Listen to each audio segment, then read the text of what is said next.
Уважаемые коллеги и наши студенты, вот и подходит к завершению 2020 год, который преподнес нам немало испытаний, но с которыми, благодаря нашей командной работе, нам удалось успешно справиться, продолжая двигаться вперед.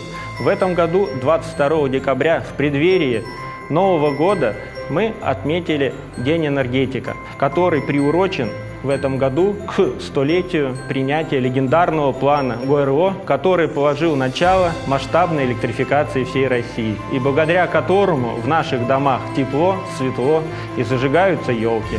Позвольте вас поздравить с Днем энергетика и с наступающим Новым годом.